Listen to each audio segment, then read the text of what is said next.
Assalamualaikum warahmatullahi wabarakatuh. Selamat pagi. Gimana kabarnya hari ini?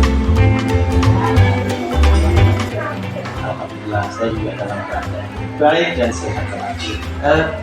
Begini Bu Hariro, saya kan mengikuti program bergerak. Saya dapat tugas untuk melakukan supervisi di kelas Bu Hariro. Nah, untuk supervisi akademik ini saya akan melakukan 3 tahapan. Yang pertama, nantinya saya melakukan pra-observasi, kemudian observasinya, dan yang terakhir nanti saya akan melakukan pasca observasi. Siang ini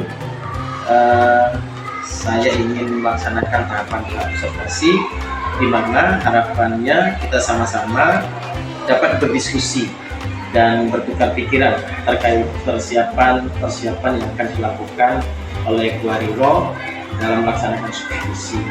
Dan tentunya agar pelaksanaan supervisi yang akan dilakukan berjalan dengan baik dan lancar, tidak ada hambatan, sebagai upaya untuk meningkatkan kemampuan pembelajaran akademik, pengetahuan serta pengalaman Bu Hariro dalam proses pembelajaran.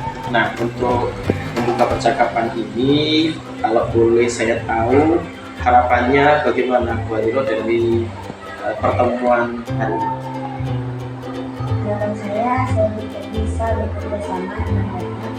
Saya juga senang supervisi untuk meningkatkan kompetensi saya bagaimana proses pembelajaran di kelas. Dan saya ingin berdiskusi sama Bapak mengenai karena pelaksanaan pembelajaran yang saya hadapi. Baik. Tujuan hari ini kita berdiskusi tentang persiapan pembelajaran dalam pelaksanaan supervisi nanti. Kalau boleh saya tahu, nanti Bu Hariro akan menyampaikan materi tentang apa? Saya akan menyampaikan tentang materi itu datang dengan berbagai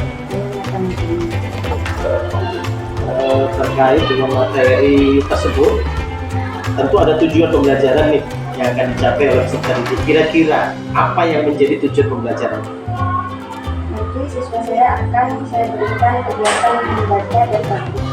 Mereka akan mengetahui bagaimana hidup lapang dengan berbagi, macam-macamnya disebutkan itu dan sebagainya. Oke, luar biasa sekali.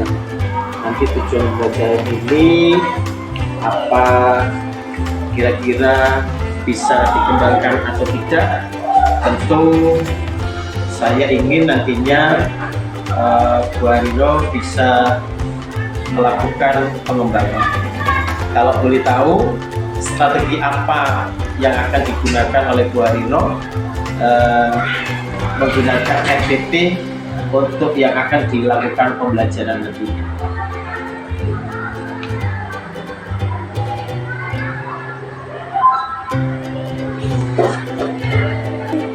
Saya akan melakukan strategi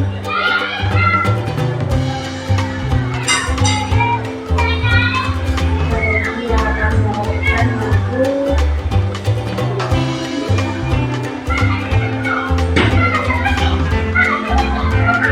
Diferensiasi mungkin? ya, saya akan melakukan pembelajaran dan strategi literasi sama Bapak. Ya. Terus akan dilakukan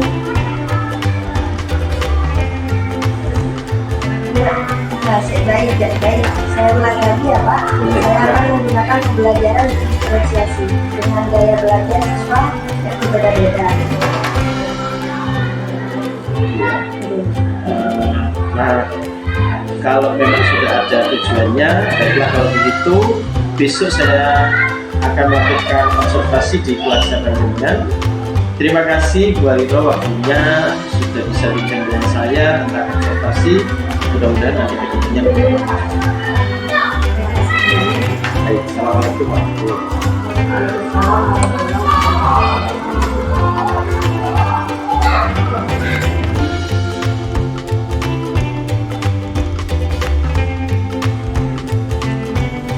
Assalamualaikum warahmatullahi wabarakatuh. Apa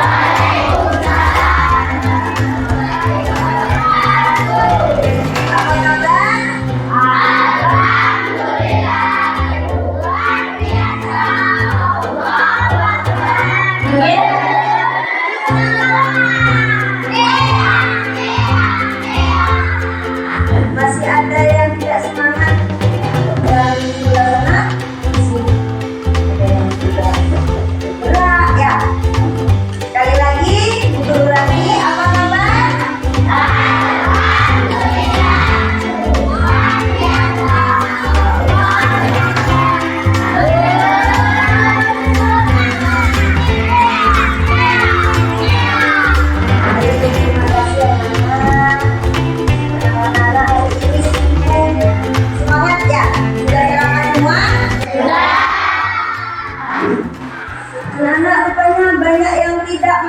Ya, siapa saja ini yang tidak masuk? Guru tulis dulu ya. Yang tidak masuk guru absen dulu. Siapa yang pertama? Ini yang di depan dari tadi. Ada ini sama ini. Kenapa ini? Sakit. Iki kenapa? Izin ya, kepentingan keluarga. Baik. Semoga yang sakit segera sembuh ya. Anak-anak, pada hari ini anak-anak siapkan buku LKS-nya ya, pelajaran agama. Buku LKS dikeluarkan.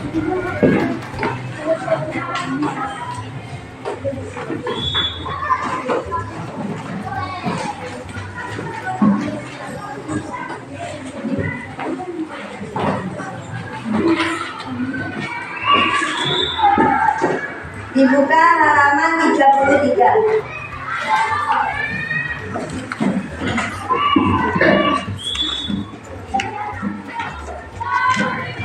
Sudah dibuka semua? Ya. Halaman 33 bab 4. Bab 4 ini menjelaskan tentang hidup lapang dengan berbagi. Di atas ada tulisan hidup lapang dengan berbagi. Hidup lapang dengan berbagi ini ada berapa poin itu anak-anak? Ada 5. Apa saja? Zakat, infak, sedekah, hadiah, hikmah, berbagi. Baik, sekarang dibuka halaman selanjutnya.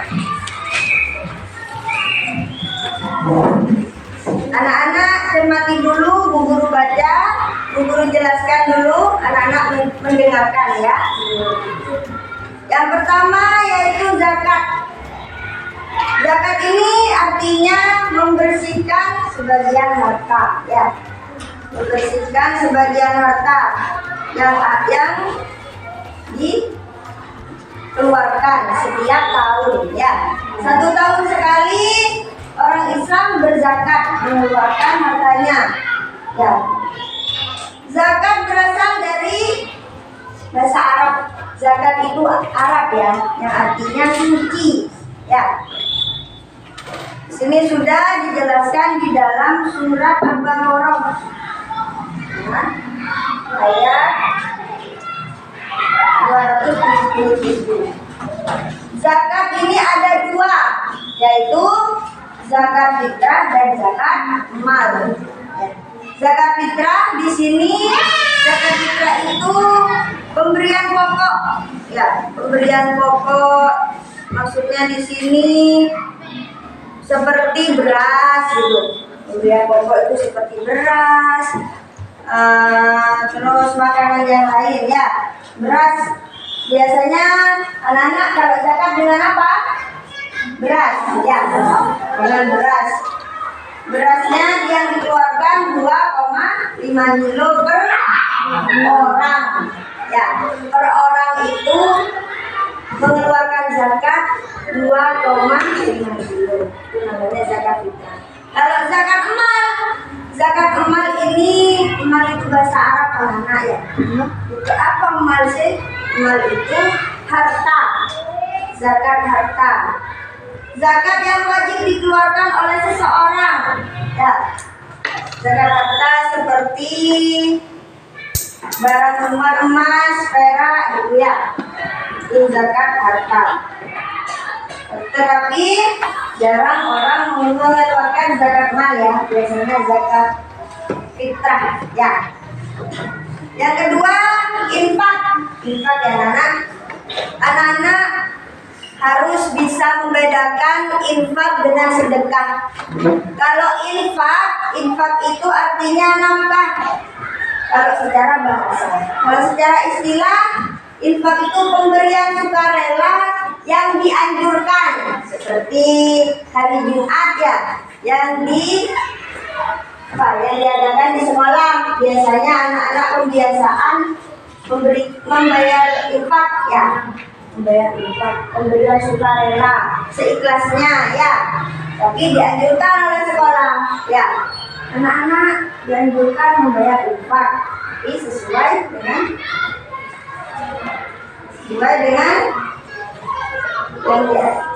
dengan pemberian sukarela ya. Kalau sedekah itu pemberian dermawan. Sedekah adalah penyerahan sebagian harta yang dimiliki, kayak apa itu? Amal ya. Ada orang ke rumahnya, assalamualaikum. Assalamualaikum Bu Hariro. Bagaimana kabarnya? Saya juga dalam keadaan baik. Begini Bu Hariro, dalam percakapan observasi ini kita sebut dengan pasca ya. Setelah sebelumnya saya sudah melakukan pra-observasi, kemudian saya melihat bagaimana Bu Hariro melakukan pembelajaran di kelas. Saya melakukan observasi di dalam kelas. Kali ini pasca observasi, saya ingin melakukan beberapa pertanyaan-pertanyaan terkait dengan pembelajaran yang sudah dilakukan oleh Bu Hariro beberapa waktu yang lalu. Tujuannya adalah untuk mengevaluasi sejauh mana proses pembelajaran yang sudah dilakukan oleh Bu Hariro. Dan tentu pertanyaan pertama yang saya ajukan, yang saya tanyakan, bagaimana perasaannya Bu Hariro terkait dengan jalannya kegiatan observasi kelas yang sudah berlangsung.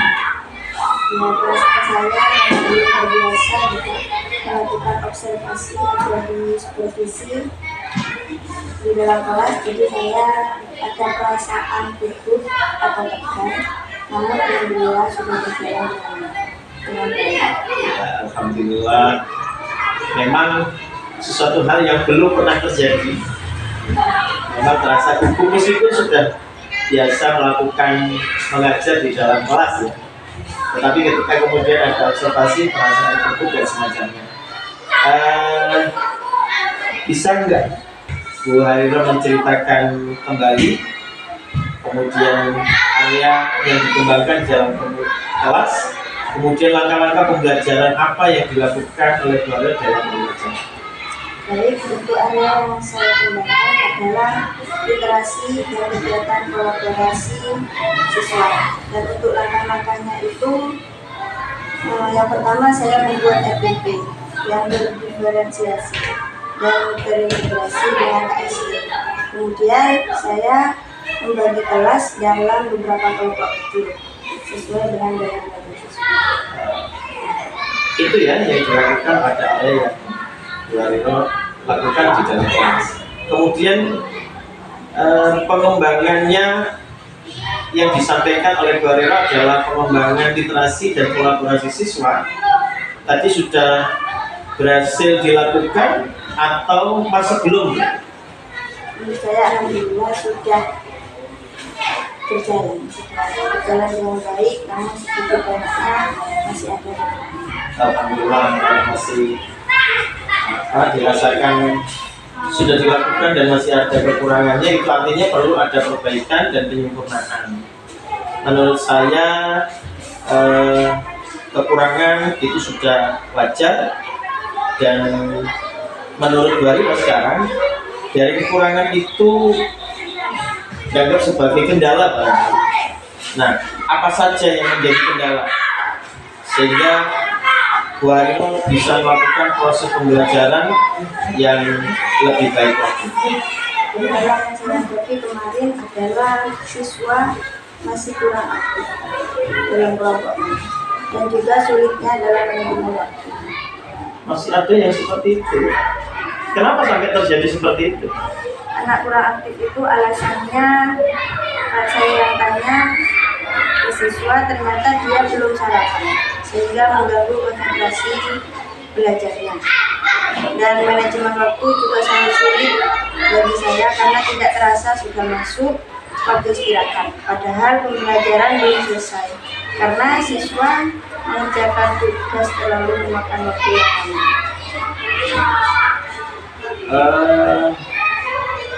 Yang penting sudah diketahui dulu Mbak Ina.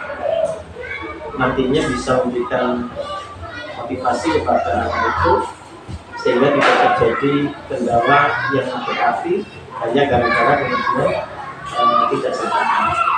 Terus dikembangkan pembelajaran yang ada di dalam kelas. Terima kasih. Untuk selanjutnya saya akan melakukan penilaian nantinya sehingga pada tahapan berikutnya akan lebih paripurna. Terima kasih kerjasamanya Bu Arino. Assalamualaikum warahmatullahi wabarakatuh. Waalaikumsalam warahmatullahi wabarakatuh.